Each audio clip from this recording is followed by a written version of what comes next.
respectfully, and making sure that you have the right heart posture. As always, I want to thank each of the subscribers who have taken the time to sit on this particular platform with me and to continue to grow. I'm super grateful for all of the things that our Heavenly Father is doing in my life, and I am in turn getting to share with you.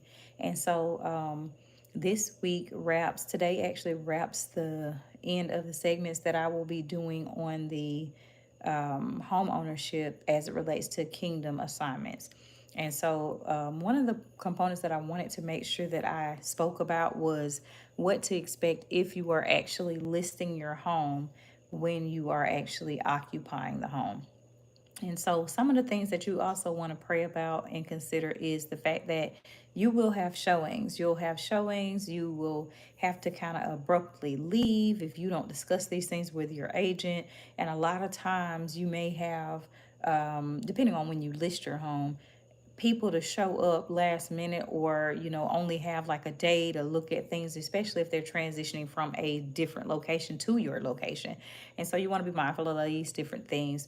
You're also going to want to be mindful of the fact that it can be a tedious task. So I'll say, if you have the capacity to be able to have a period where you show once a month, once a week, then I would say do that, especially if you have an agent that is able to do those things.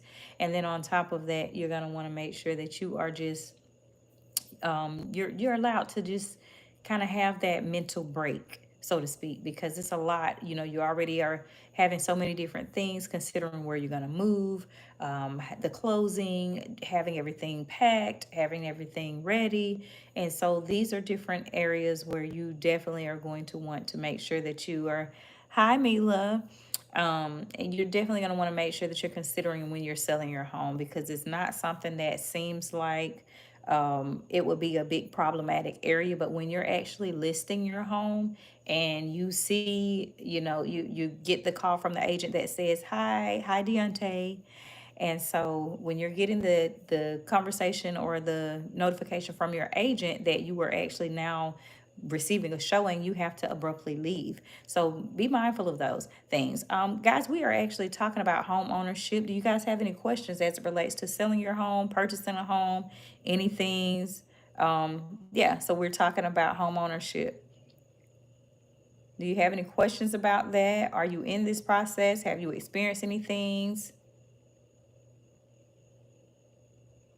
Okay, so you just got back from the city. So tell me a little bit about, okay, so, okay. Mm, I do apologize, but feel free to put your Cash App in the chats, and those that are compelled to help you, they definitely can do that. So yeah, so Mila, yeah, so if you came back from the city, what was your experience like? What was your experience like? Did you sell before you moved?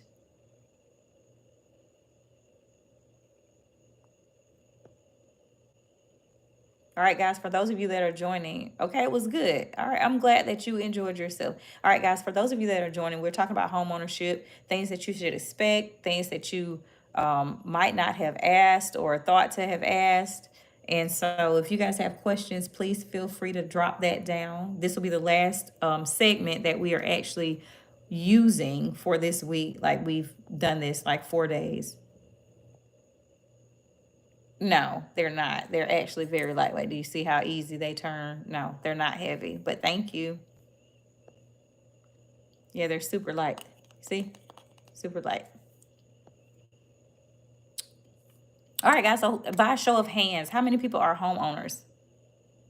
Thank you, dear. Yeah, like, I get compliments on these earrings all the time. Okay, if you make 13 payments instead of 12 annually, will you pay off your home? Yes, you actually will. And the reason that you will pay your home off quicker is because you typically have a mortgage that's based and fixated off of the time span of a 12-month period, meaning it equates to a year. So by you doing that, you will shave off roughly like about like a couple of years, if I remember correctly. But yeah, that's that's smart, because when you make additional payments, also you're eating off the interest that you would actually owe, and people don't realize that. So that's a great thing to do. I would definitely do that if you have the capacity.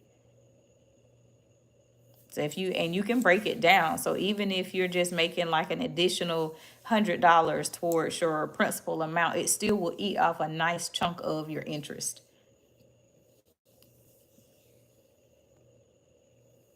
Okay. Hi, Joe. I don't understand your questions. Okay. Why don't 14 time?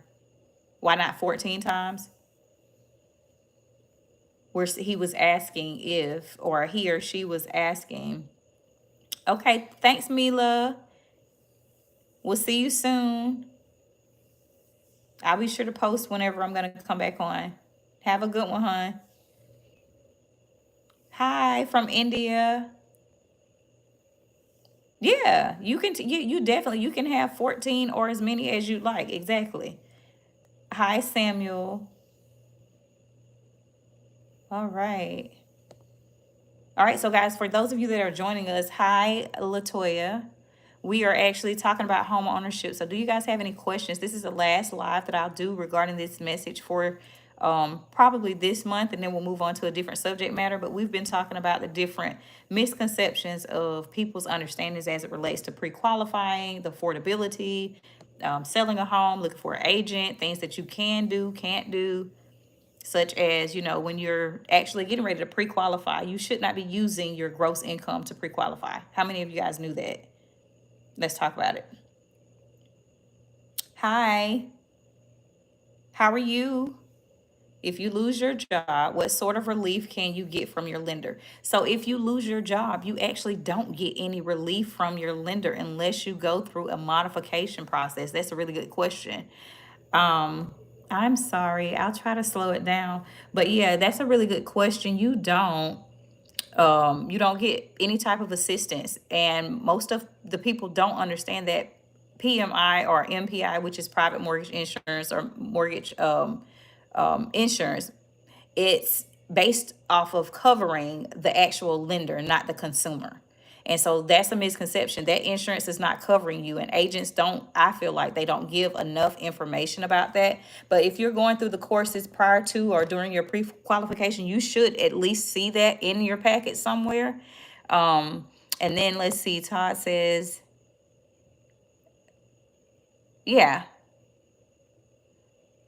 yeah, I get that. All right. See, show my daughter the country and hang out. Okay, so you say you quit your job, but you have bank for it, and you'd rather drive and see and show your daughter the country and hang out. So yeah, I advise that if you have the bank for it, then you should have some type of account set up so that you can have a dividend, invest in a portfolio, real estate portfolio. That always makes sense. As long as you have money flowing in, then, and you're not overspending what you're bringing in, then you should be fine. But I would make sure that I had those contingency accounts as well, or your savings in some type of high yield or some type of CD, something that's going to give you a compacted interest so that you have that ability to be able to flex. Hi, dog, cool 6767. Hi, Marcel. Thank you so much. Oh, thank you so much. Yeah, so we are actually, thank you for subscribing as well. Hi, Andy. I don't want to mispronounce the name that starts with an A, so I'm going to say hi, AA. Hi, Honey Badger. Thank you so much for subscribing. I appreciate you guys. Um, but yeah, so back to the subject. But yeah, the affordability, you guys should definitely be making sure that you are, when you pre-qualify or do anything that's going to require you to do your budget, and you have to utilize some type of concept as to how much you can spend, how much you can afford. We'll just say furniture as well. You should not go in and be using your gross, guys. You should be always using your net, because when you use your gross, you're going in with a recipe for a disaster. And what that means is, say for example, you're making 100,000, but after taxes and things are coming out of that, you're only seeing 75,000. You're going in with a negative deficit if you utilize your gross. And so this is how people get homes that qualify for it, which the bank will, it's nuts to me too. They will qualify you for that based off of your gross, knowing that you will never see that amount of money because they are given this the actual stubs, the actual pay scales that you guys have, but they continue to approve it. They see all of the deductions and what you actually net, which is common sense wise, it makes sense for you to utilize the amount that you're looking to afford. Hi, Latoya. And so I'm just gonna say hi, C. How are you? And so, yeah, you're gonna want to make sure that you are, you take the time to do your due diligence. And other person said, I'm gonna go search yourself. Also had going. Okay. Okay. Ma'am. Thank you so much. I appreciate it. I'm gonna say PT from India. Okay. Thank you. Hi, William. Hi, Jace. Or JC. Hi, Hadi. Hola. ¿Cómo estás? I'll just tell you guys, I'm not fluid. I'm not really fluid in Spanish. I speak a little bit of French.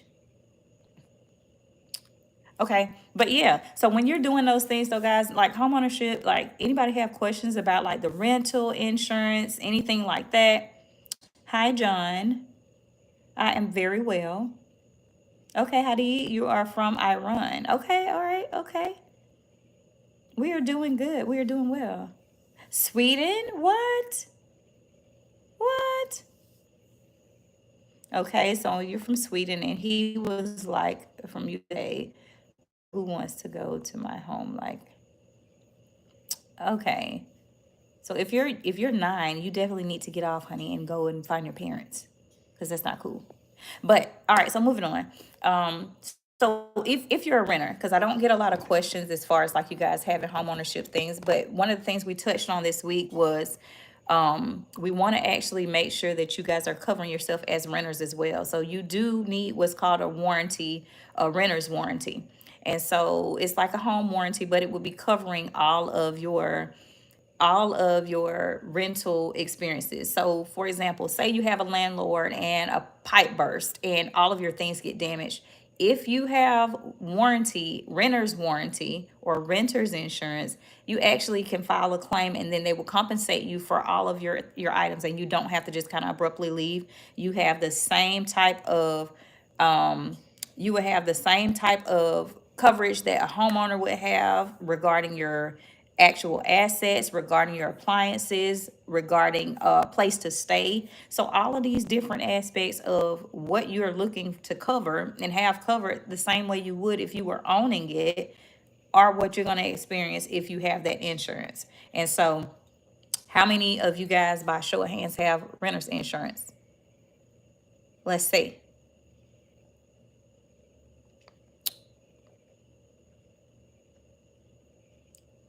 Yeah. So let's see.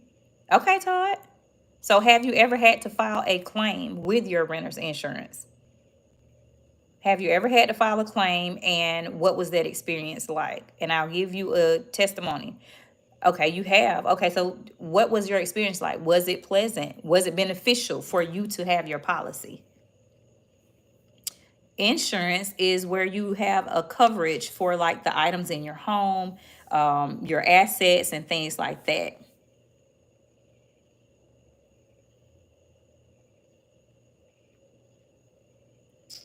Okay, so it was easy in Florida. Okay, gotcha.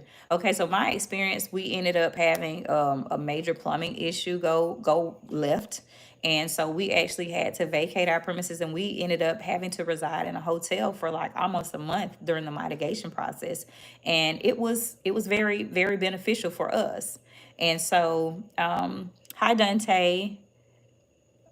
Okay, so we are actually talking about home ownership, the different elements that you should consider, the things that you should be aware of. Right now, we're talking about renters insurance, and then warranty as it covers the renters policies, and then homeowners.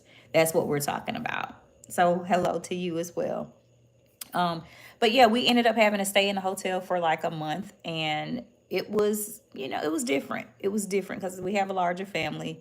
And so being able to just transition out of that, it would have been a lot of headache had we not had that coverage. So, trying to find somewhere that's going to give a decent rate, because you still are responsible for your mortgage if you do have these things happen. So that's another thing to consider if you are looking for home ownership versus transitioning away from renting. You're still responsible. You're responsible for your rent. You're still responsible for your mortgage. That's not included. That's one area that's not going to be covered. And so if you are misinterpreted there, then you definitely want to make sure that you understand that that's not the case. All right, what other questions do we have as far as warranty is related? All right, what about homeowners insurance? Has anyone ever had to file a homeowners insurance claim? Mine was a homeowner's insurance claim, by the way. And like I said, we are actually talking about homeownership, selling, what you should be looking for when you're purchasing. Okay, so you guys had National Guard, so it was crazy, and it was like camping in a house. Oh, and are you an insurance? I'm not an agent, actually. I just have a lot of knowledge, a lot of wisdom concerning the real estate market, renting, owning, buying, finance. I started in banking. And so started in banking when I was 17. And so that was one of the first jobs I had. And I learned a lot about financing, about credit, about loans, about debt to income ratio, credit cards, things like that. Yeah, it makes a difference when you're aware of the different ways that you can kind of be deceived. And so one of the things, like I said, I'm really big on is advocating and making sure that people that are going to purchase understand that when they're pre-qualifying or looking at their affordability, they're not utilizing that gross and they're utilizing the net.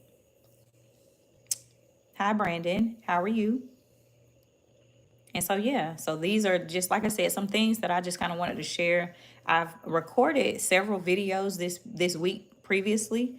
And so thank you. Thank you. And so I actually want to make sure that people are receiving, this knowledge. And so, like I said, I've pre-recorded several of them. So if you guys haven't had time, take a chance to go back and watch those because they give a very, very big overview of extensive information that you guys would need to know if you're going to purchase or sell, such as your agent. Your agent should be advocating for you at all times, guys. No ifs, ands, or buts about it. If you have an agent and they're not clear or concise on what it is that they should be doing for you, and you have not a clear understanding as to how they're benefiting you during the process, because you're paying them a percentage, guys. You are paying them a percentage, so you wouldn't ever want to just dishing out money, especially 3% of whatever sales price is. So, they do have an obligation to you as your agent to represent you well, to iron out the kinks when things go left. This is why you want to make sure that you have your items in order before you even get to selecting an agent, especially when it comes to selling. Because when it comes to selling, you want to make sure that you have all of your mortgage statements. And then I'm just going to say, take a fine tooth comb through it. Make sure that your balances are what the deed books show. Make sure that your lender does not have anything that's not reflecting on your end. You're also going to want to make sure that when you get to that closing table, every T is crossed and every I is dotted.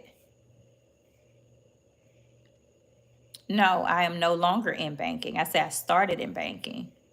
Yeah, so I just have like a lot of information. I actually do own a consulting program though. Yeah, I own a consulting program, so I help people. A lot of my work is pro bono because, like I say, this kind of work like this, I'll come on here and share tidbits just because people should know. It just breaks my heart to see people taken advantage of. So I just like to, whenever I know something, I share it. It's not costing me anything to share it. Yeah, pretty free-hearted person. Hi, Adrian. How are you? So yeah. But yeah, it's good to know. And it's good to know the different types of loans too. So when you're going, so I just put 5 figures in a bank. What should you do? Okay, so you put 5 figures in a bank. What's your overall goal? What do you hope to accomplish? What do you hope to accomplish with the 5 figures? Let's start there. Because if you put it in a bank, why wouldn't you consult someone before you made that investment? Because what folks don't realize is when you put it in there, if you are just getting your standard savings interest, that was a small one. Okay, so if you put it in a bank, no, you don't ever want to just put it in the bank because you're only earning like 0.01%. So for example, if you have we'll just say 10,000 in the bank, you're gonna get like a penny off of that at the end of the year. It's not gonna benefit you at all. It's not even enough for you to cash in.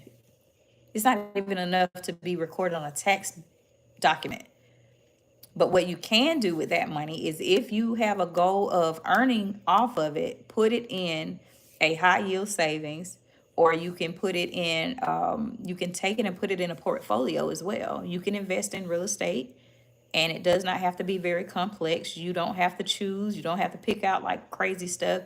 You can go and look at a couple of different places where you can kind of invest in some real estate. And then that way, that would safeguard you and kind of give you a dividend check as well. Hi, Paco.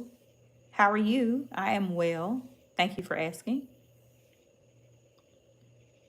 Hi, the one. Putting half in a CD.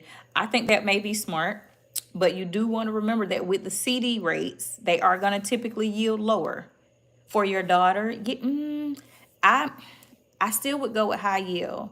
Reason being is because if there ever becomes an emergent time, you're going to be penalized off of that CD. Whereas if you have it in a high yield savings, you're not going to receive a penalty for needing to get it. And so I'm one of those people. I don't like to pay double taxes. So if you're gonna have to take it out and get a penalty and then pay a tax on it too, because some type of dividend, I'm not a fan of that. So if long term, if you have enough to put on the side and you still have accessible emergency funds, then yes, you can split it up. But if you're gonna just put it in there, yes. So I would definitely, yeah, I would do the high yield.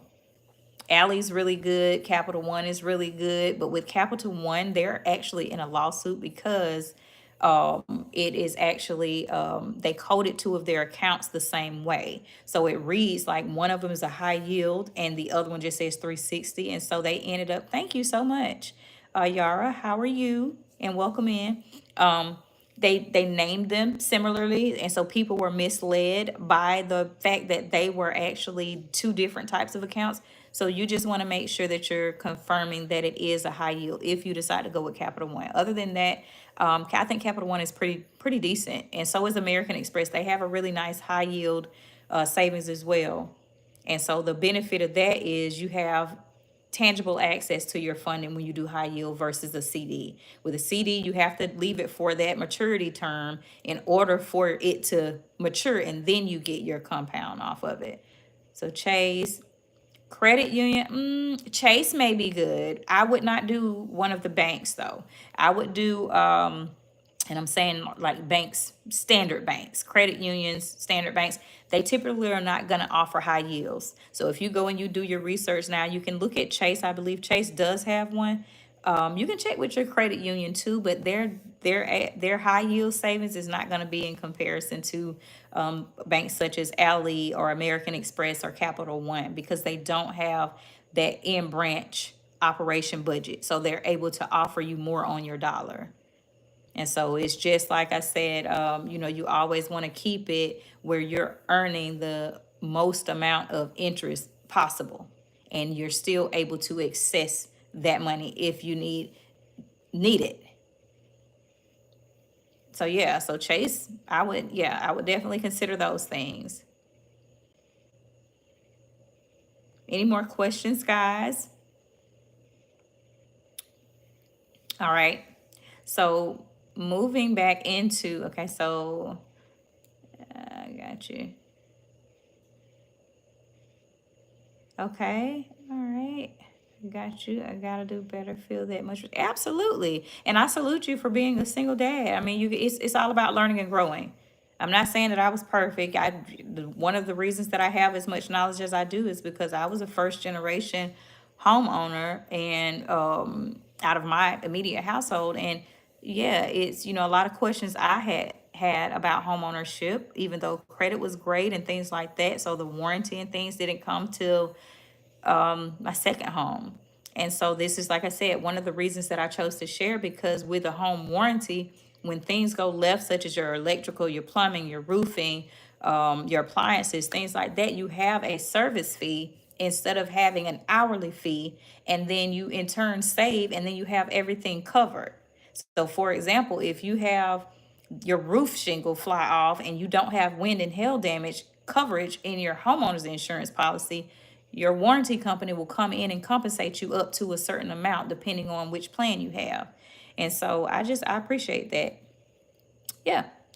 So, just stay motivated, stay positive, keep feeding yourself, and make sure that you're comparing things. Do your due diligence and go and examine the stuff.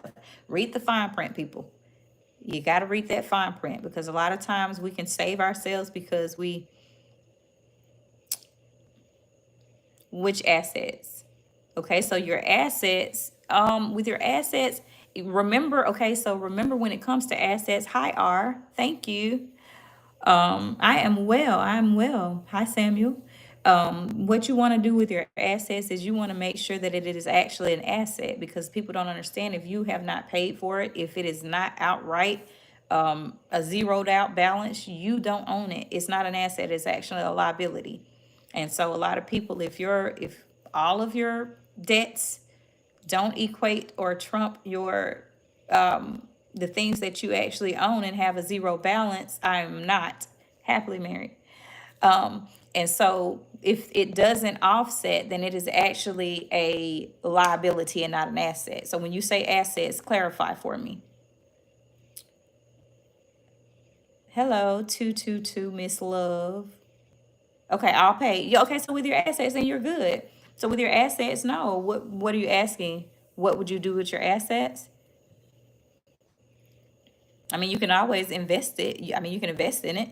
If it's, if you, let's just say, for example, you have like a lot of furniture and you're not utilizing that, rent it to a staging company. A staging company would be great to, allow that to be an investment. Let your assets work for you and earn you income. Yeah. And then if you have vehicles that are paid for, those are assets, of course. You have buses. Okay, okay. I got you. Okay. So if you have those, just make sure they're properly insured. Make sure they're properly insured. And then I would actually make sure that your insurance policies are well written as a business owner, for you to be able to have, that cover in case anybody sue and things like that. So that's what I would do as far as those assets go. Nothing at all. Type of party. Find you somewhere else to go. Okay. But you being interactive on this segment. Download. Okay. Gotcha. Okay. Gotcha. All right. Well, so I mean, you got yourself covered there. But yeah, so look into those high yield savings accounts and make sure that you, like I said, um, and make sure that you have like you're going to want to make sure that the trust, if she's under 18, is set up properly for her, and her being listed as a beneficiary, who you want over those things in case something were to happen and you're not able to verbally or physically, sign documents and advocate for that. So I would definitely do that. Yeah. Hi. All right, Serbia. How are you? Greetings, greetings. Do you guys have any questions for those of you that are coming in as it relates to home ownership or selling your home, renting, possibly any renters out there that are going through problematic issues? Let's see what we have. So far, we have Mr. Jackson, who has asked some great questions we really appreciate. Sharky Edwards. It is actually in my bio. You can actually do it. B Petit 85. But yeah, you can actually go look in my bio. Okay, so you're selling in Serbia. All right. Are you transitioning here? Oh, I love you guys as well. So sweet. But yeah, so you want to make sure that you are actually your agent for one. You're going to want to make sure your agent has your best interests at heart. Make sure that they're not just out for a check, because this day and age, that's what you kind of see. You want to make sure you're doing extensive interviews. I definitely would do that. And I would definitely get the appraisals of your home before you even list with the agent. So that way you're not, surprised by anything. Hi, George. But why you're not surprised about the amount that your house is listed for, the proceeds that you may potentially get. And so I think that that would be beneficial for you at this time. So your leg work is to make sure that you've inspected your home. So any problematic areas you are aware of. And then two, you're making sure that your appraisal, your housing value is what it says it should be. And do some comps in your area. See what you have like on the market around you. Okay, so I'll be going back to school for a different career instead of law enforcement. Any advice on schooling and saving? Absolutely. So I would see if your local law enforcement actually has a program where they are actually going to be willing to hire you, because a lot of times if they are not, if they don't have a lot of help, they will actually compensate you while you train. So see if they have some type of trade program. You could probably look at your community colleges as well for some type of criminal justice program that would still satisfy the same thing as it relates to law enforcement. And then as far as saving, then, that's a way that you could save, because they would actually be paying for your school. And if not, after you get your certification, I would try to see. Okay, so I wasn't. Okay, I see what you're saying. You're going to medical school. Okay, well, yeah. I mean, see it still. You can still see if there are programs out there. Which specific area do you want to kind of be housed in? Hi, Shivam. I am from the South. So yeah, so medical school, yeah, I mean, first and foremost, you want to take your prereqs, of course. So one way to save is by not going to a very, very expensive or a private university. You can actually take the same prereq classes at a community college and save a ton of money. Do that. People get so fixated on the types of schools. No. Yeah, I would definitely do community college or like a tech school. Tech school hands on. And then on top of that, you have a better chance of transitioning into a role because of your clinicals and where you'll be housed. They have partnerships a lot of times with that. So I would definitely do that. That would be good. Yeah. So you have a lot of things going on. I think that you're going to do well. I think you're going to be a great example to your daughter. And so I pray everything heavenly just kind of influxes your life, and that you guys are very prosperous, and that she see your example in your hard work, your dedication, your financial savviness, your desire to be an actual live example. Okay. Okay. So yeah. So what made you want to transition there? And I will ask a question, are there any type of bridge programs, because you may be able to save money there as well. You may even be able to get them to compensate it before you actually leave. I would try that before I actually just kind of withdrew and transitioned over.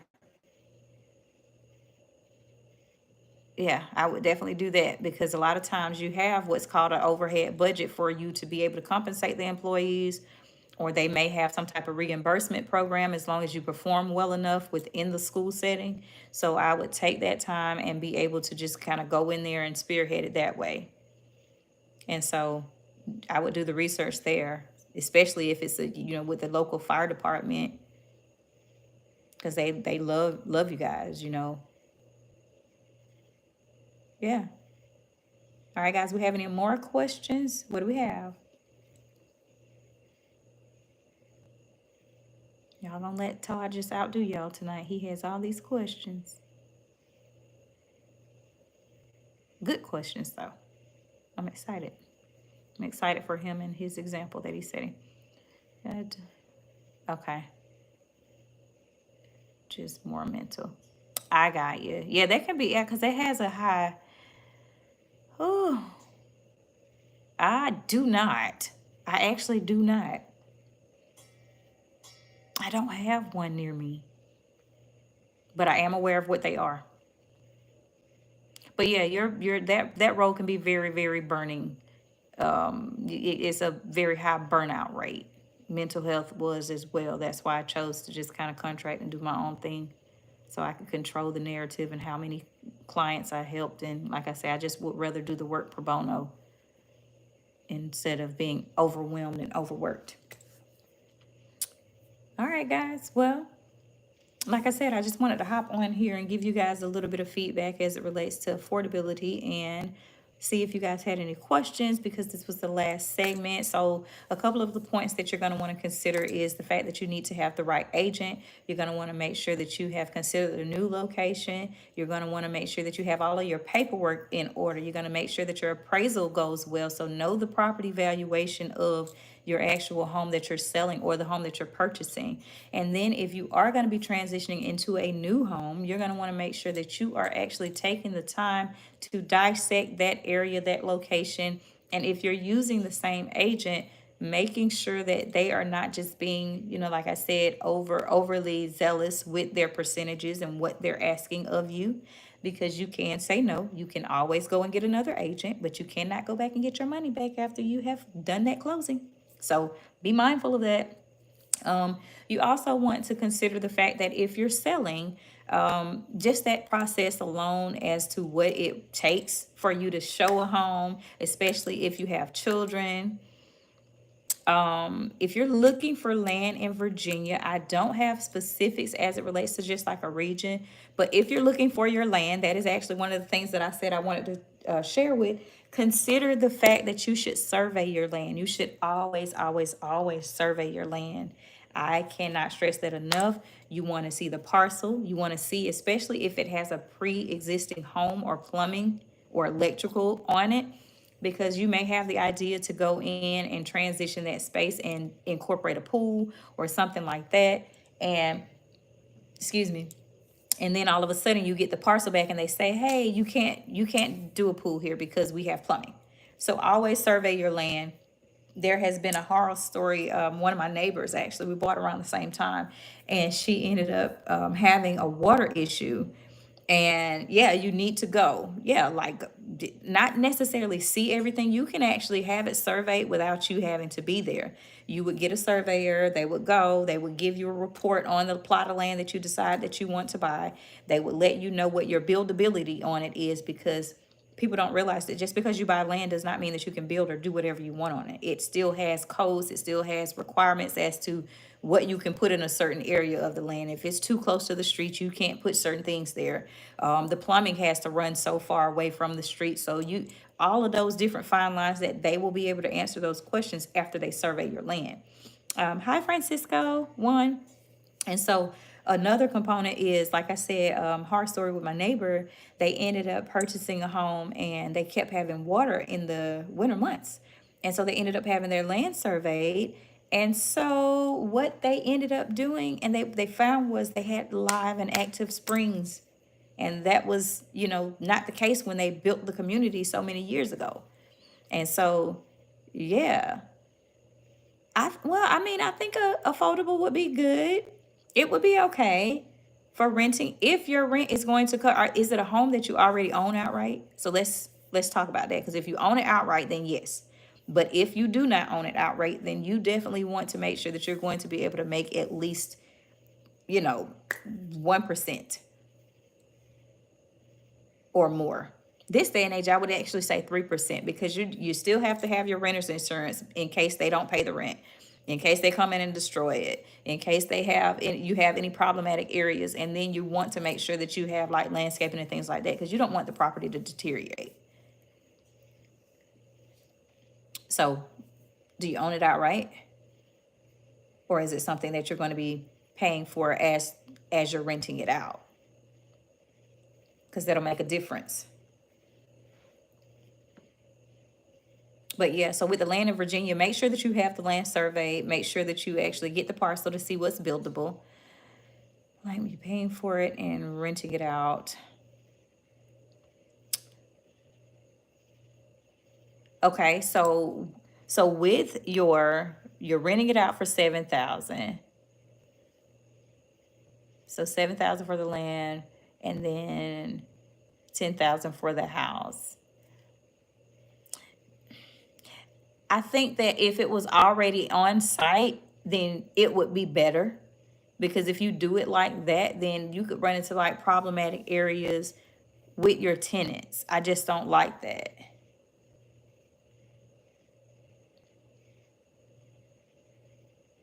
So yeah, but if you have the house and your rent is only 7,000, but you're able to be compensated or bring in the 10,000, then you should be fine, because you have an extra 3 grand to play with, and you just make sure that your affordability, as far as everything that's going to be associated with that house, is going to actually work for you and not the other way around. You don't want to be paying out of pocket and you have a tenant.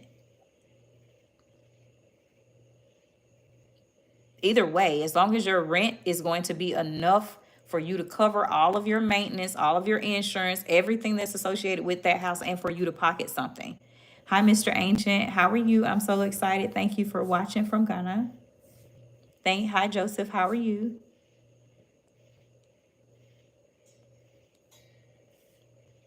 10K for rent. And it depends on where you're located too.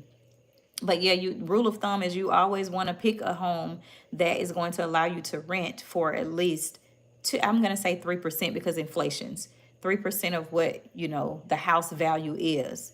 Because if you're not able to do that, well, 1%, 1.5%, maybe 2%, to cover all of those things. Because if it's not paid off, then you run into the risk of your tenants not being able to pay, but then you have to cough up that and compensate it. So unless you have a home that's already paid for, that you're living in while you're renting out the one that you actually have a mortgage on, I would not advise that. So that's what, that's my thoughts on that.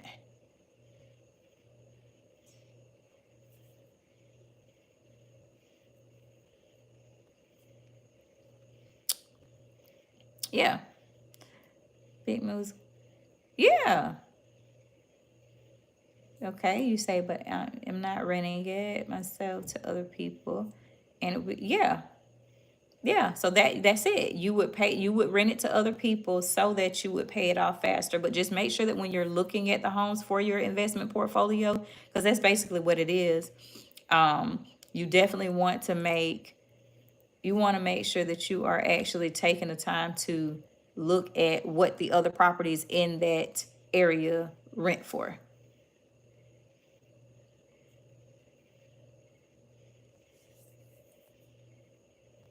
Okay.